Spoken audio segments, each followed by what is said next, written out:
Hey guys, what's going on? It's your art teacher, Mr. McMillan, back for another art lesson. Today we will be exploring tessellations and create an artwork in the style of a famous artist named M.C. Escher. I will put a link to some of his images in the video as well. I hope you guys enjoy this lesson, and I can't wait to see what you come up with. So you will need a 3" by 3" square. Cardstock is nice to use, but it could be a regular piece of paper also. You'll need a piece of paper, such as this one. You'll need some scissors and some kind of tape. So the first thing we're going to do is we're going to draw a line from the top left corner to the bottom right corner. The line needs to do something interesting but not be too crazy, because you will have to cut it out and you will have to trace it. So you see I have a nice deep curve. Then we're going to go from the bottom left-hand corner to somewhere on the center line. Once you're finished with that, you're going to label the sections 1, 2, and 3. So the big section at the top right is 1, the bottom is 2, and then 3. Your next step is to cut these out, and make sure that you cut them out and don't trim any extra pieces, because it needs to fit back together just like it was before, with no missing pieces, only 3 pieces. Now you're going to take number 2, you're going to slide it up to the top, against the top like this. You're going to take number 3 and you're going to slide it over to the right where the sides meet. And you notice it's exactly the same width there. Once you've rearranged your piece, you are going to tape them together.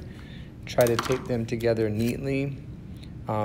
Don't let tape hang over the edge, because that can change the shape of your piece. Try to make them go right up against each other, flush, not overlapping at all. And so you're going to put them right together and then tape those together. You can see how it fits like that. I like to tape it on the front and the back. And you can put little pieces in the near the edges if you want to really hold your shape together.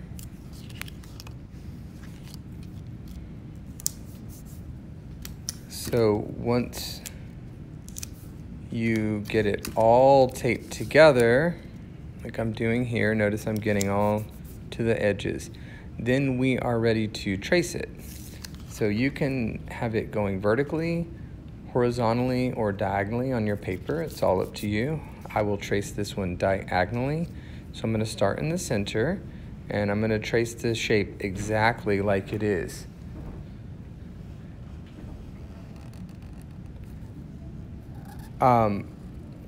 Notice that I'm following it along. Now you can trace yours in a pencil.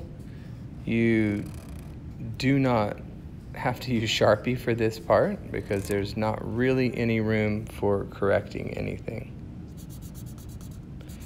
Once you're finished tracing the first piece, you want to draw an arrow on your shape pointing up, and then an arrow at the top of your paper pointing in the same direction. And your piece should never point down or sideways or anything like that.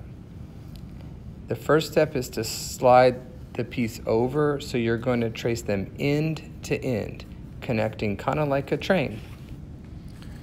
So you're going to continue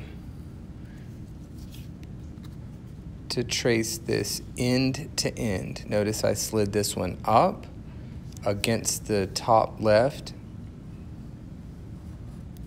And so it fits together, like I say, like a train, end to end. They should see the spot where they lock in together. And go ahead and get all the pieces, including the ones right on the end. And then you always want to keep the arrow pointing up, so you don't want to ever flip it upside down, sideways, anything like that. And this is going to fit together like a brick or like a block wall. So you notice that it fits where the two above it meet. It fits right underneath that meeting point. And you'll just trace the sides and the bottom. You should always have one side that fits against another part that you're not tracing. So it locks in together there, and then you're going to go end to end like you did above. Notice how that top part I'm not going to trace because the line's already there from the pieces above it.